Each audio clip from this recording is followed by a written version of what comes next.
Hi hello ಎಲ್ರಿಗೂ ನಮಸ್ಕಾರ. Welcome back to my YouTube channel. ಮೊದಲನೇ ಸಾರಿ ನಾನು ವಿಡಿಯೋ ನೋಡ್ತಾ ಇದ್ದರೆ ದಯವಿಟ್ಟು ಚಾನಲ್ನ ಸಬ್ಸ್ಕ್ರೈಬ್ ಮಾಡಿ. ಹಾಗೆಯೇ ನನ್ನ ವಿಡಿಯೋಗಳು ಇಷ್ಟ ಆಗ್ತಿದ್ರೆ ಕೊನೆ ತನಕ ಸ್ಕಿಪ್ ಮಾಡದೆ ನೋಡಿ ಸಪೋರ್ಟ್ ಮಾಡಿ. ಹಾಗೆಯೇ ಊರಿಗೆ ಹೋಗಿ ಮಗನ ಕೂಡ ಸ್ಕೂಲ್ಗೆ ಬಿಟ್ಟು ಕೆಲಸ ಎಲ್ಲ ಇತ್ತು, ಎಲ್ಲ ಮುಗಿಸ್ಕೊಂಡು ಒಂದು 25 ದಿನವೇ ಆಗಿತ್ತು ಊರಿನಲ್ಲಿದ್ದು. ಹಾಗಾಗಿ ವಾಪಸ್ ಬಂದ ನಂತರ ಮನೆ ತುಂಬಾ ಧೂಳಾಗಿತ್ತು.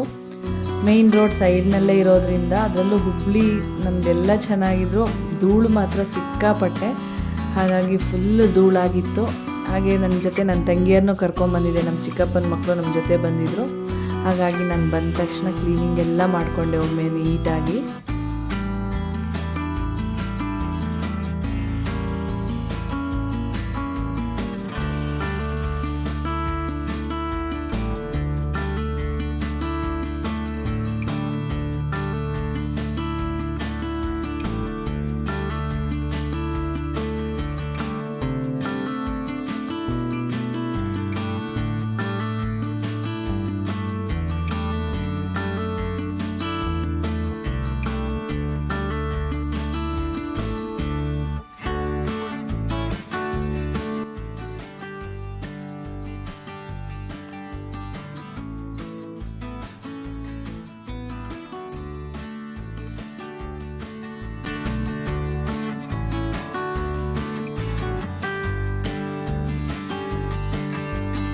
ಫ್ಯಾನ್ ಎಲ್ಲ ಸಿಕ್ಕಾಪಟ್ಟೆ ಧೂಳು ಕೂತಿತ್ತು. ನೀಟಾಗಿ ಕ್ಲೀನ್ ಮಾಡಿಕೊಂಡು ನಂತರ ಎಲ್ಲ ಬಟ್ಟೆಗಳನ್ನು ನಾನು ಒಂದ್ಸರಿ ಫಸ್ಟು ಸೋಫಾ ಕವರ್ಸು ಕರ್ಟನ್ಸ್ ಎಲ್ಲ ಫಸ್ಟು ವಾಷಿಂಗ್ ಮಿಷಿನಿಗೆ ಹಾಕ್ಕೊಂಡೆ.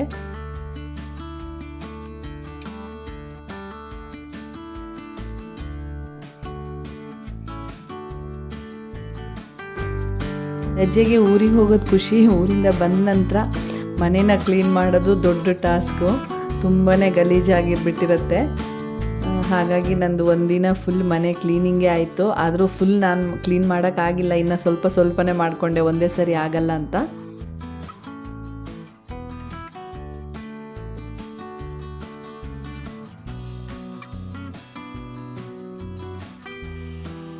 ಈವ್ನಿಂಗು ನನ್ನ ತಂಗಿಯರು ಬಂದಿದ್ದರು. ಎಲ್ಲರೂ ಒಟ್ಟಿಗೆ ಹೋಗಿ ಸ್ವಲ್ಪ ತರಕಾರಿಗಳೆಲ್ಲ ತರೋದಿತ್ತು, ತಗೊಂಡು ಕೆಲವೊಂದು ಐಟಮ್ಸ್ ಬೇಕಿತ್ತು ತೊಗೊಂಡು ಬಂದ್ವಿ. ಅದ್ರ ಜೊತೆಗೆ ಅಕ್ಕ ಸ್ಯಾಂಡ್ವಿಚ್ ಮಾಡಿಕೊಡು ಅಂತ ಹೇಳಿದ್ರು.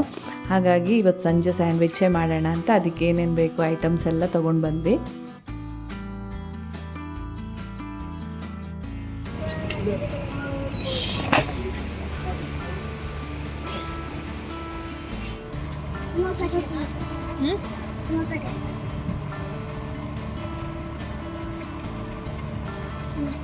ನನ್ನ ಮಗ ಅಕ್ಕರಿದ್ರಲ್ಲ, ಹಾಗಾಗಿ ಫುಲ್ ಅಡ್ವಾಂಟೇಜ್ ತೊಗೊತಿದ್ದ. ಅದನ್ನು ಕೊಡ್ಸೋಕೆ ಹೇಳು, ಇದನ್ನು ಕೊಡ್ಸೋಕೆ ಹೇಳು ಅಂತ. ಕೊನೆಗೆ ಯಾವುದು ಬೇಡ, ಸ್ಯಾಂಡ್ವಿಚ್ ಮಾಡ್ಕೊಡ್ತೀನಿ ಬಾ ಅಂದೆ. ಸಿಟ್ ಮಾಡ್ಕೊಂಡು ಮುಂದೆ ಹೋಗ್ತಾ ಇದ್ದ.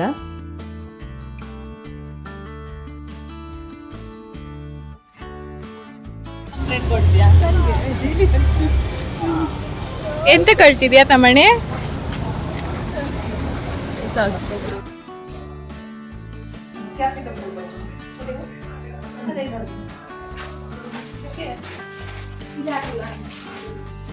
ಮನೆಗೆ ಬಂದ ನಂತರ ಎಲ್ಲರೂ ಸೇರಿಕೊಂಡು ಸ್ಯಾಂಡ್ವಿಚ್ ಮಾಡಿದ್ವಿ.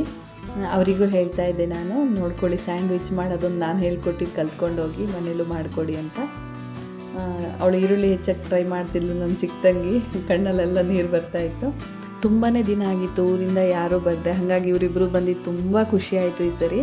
ಯಾಕಂದರೆ ಬೆಂಗಳೂರಲ್ಲಿರ್ತಾ ಯಾರಾದರೂ ಬರೋರು, ಹುಬ್ಳಿ ಒಂದು ಸೈಡ್ ಆಗಿರೋದ್ರಿಂದ ಮನೆಗೆ ಬರೋರು ಕಡಿಮೆನೇ ಆಗಿತ್ತು. ಇಲ್ಲಿ ನಾನು ಸ್ಯಾಂಡ್ವಿಚ್ಗೆ ಈಗ ಸ್ಟಫಿಂಗ್ ರೆಡಿ ಮಾಡ್ಕೊಳ್ತಾ ಇದ್ದೀನಿ. ನಾನಿಲ್ಲಿ ಸ್ವಲ್ಪ ಆಯಿಲ್ ಹಾಕ್ಕೊಂಡಿದ್ದೀನಿ, ಒಂದು 3 ಸ್ಪೂನಷ್ಟು. ನೆಕ್ಸ್ಟು ನಾನು ಸ್ವಲ್ಪ ಜೀರಿಗೆ ಹಾಕ್ಕೊಂಡು ಹಾಗೆಯೇ 2 ಮೀಡಿಯಮ್ ಸೈಜು ಕ್ಯಾಪ್ಸಿಕಮ್ ಹಾಕಿದ್ದೀನಿ. ಸ್ವಲ್ಪ ಫ್ರೈ ಮಾಡಿದ್ರೆ ಸಾಕು. ನೆಕ್ಸ್ಟು ನಾವಿಲ್ಲಿ 2 ದೊಡ್ಡ ಸೈಜ್ದು ಆನಿಯನ್ನ ಕಟ್ ಮಾಡಿ ಹಾಕ್ಕೊಂಡಿದ್ದೀನಿ. ಇದನ್ನು ಕೂಡ ಸ್ವಲ್ಪ ಫ್ರೈ ಮಾಡಿ ನೆಕ್ಸ್ಟ್ ಇದಕ್ಕೆ ಅರಿಶಿನ, ಖಾರದ ಪುಡಿ, ಜೀರಿಗೆ ಪುಡಿ ಹಾಗೆಯೇ ಗರಂ ಮಸಾಲ ಪುಡಿನ ನಮಗೆ ಎಷ್ಟು ಬೇಕೋ ಅಷ್ಟನ್ನು ಹಾಕ್ಕೊಂಡು, ಹಾಗೆಯೇ ರುಚಿಗೆ ತಕ್ಕಷ್ಟು ಉಪ್ಪು ಹಾಕ್ಕೊಂಡಿದ್ದೀನಿ. ಸ್ವಲ್ಪ ಉಪ್ಪು ಹಾಕಿದ್ರೆ ಸಾಕು, ಜಸ್ಟ್ ಫ್ರೈ ಮಾಡಿಕೊಂಡ್ರೆ ಸಾಕು. ನಾನು ಅದಕ್ಕೆ ಬೇಯಿಸ್ಕೊಂಡಿರೋ ಜೋಳ ಕೂಡ ಹಾಕ್ಕೊಂಡಿದ್ದೀನಿ. ಜಸ್ಟ್ ಅದು ವಿಡಿಯೋದಲ್ಲಿ ತೋರಿಸಿಲ್ಲ ನಾನು. ಜೋಳ ಕೂಡ ಬೇಯಿಸ್ಬಿಟ್ಟು ಹಾಕ್ಕೊಂಡಿದ್ದೀನಿ. ನಿಮಗೆ ಯಾವ ವೆಜಿಟೇಬಲ್ಸ್ ಬೇಕೋ ಹಾಕ್ಕೊಬೋದು. ನೆಕ್ಸ್ಟು ನಾನಿಲ್ಲಿ ಬ್ರೆಡ್ ಸ್ಲೈಸ್ಗೆ ಈ ರೀತಿ ಚೀಸನ್ನು ಸ್ಪ್ರೆಡ್ ಮಾಡ್ಕೊಂಡಿದ್ದೀನಿ. ನೆಕ್ಸ್ಟ್ ನಾವು ಮಾಡ್ಕೊಂಡಿರೋ ಸ್ಟಫಿಂಗ್ನ ಹಾಕ್ಕೊಂಡು ಅದ್ರ ಮೇಲೆ ಕೂಡ ಸ್ವಲ್ಪ ಚೀಸನ್ನು ಸ್ಪ್ರೆಡ್ ಮಾಡ್ಕೊಳ್ಳಿ.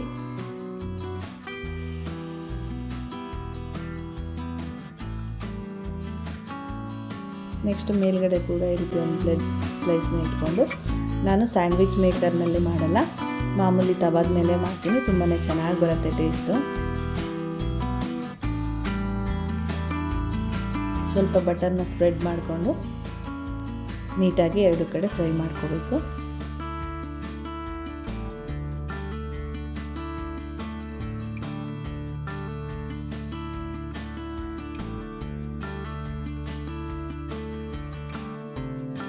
ತುಂಬಾ ಟೇಸ್ಟಿಯಾಗಿ ಬರುತ್ತೆ. ನನ್ನ ದೊಡ್ಡ ಮಗಂಗೆ ತುಂಬಾ ಇಷ್ಟ ಸ್ಯಾಂಡ್ವಿಚ್ ಅಂದರೆ. ಸ್ಯಾಂಡ್ವಿಚ್ ಮಾಡಿದಾಗೆಲ್ಲ ಅವನೇ ನೆನಪಾಗ್ತಾನೆ. ತುಂಬಾ ಚೆನ್ನಾಗಿ ಬಂದಿದೆ ಅಂತ ಹೇಳಿದ್ರು ತಂಗಿಯರು ಕೂಡ. ಇವತ್ತಿನ ವ್ಲಾಗನ್ನು ನಾನು ಇಲ್ಲಿಗೆ ಎಂಡ್ ಮಾಡ್ತಾ ಇದ್ದೀನಿ.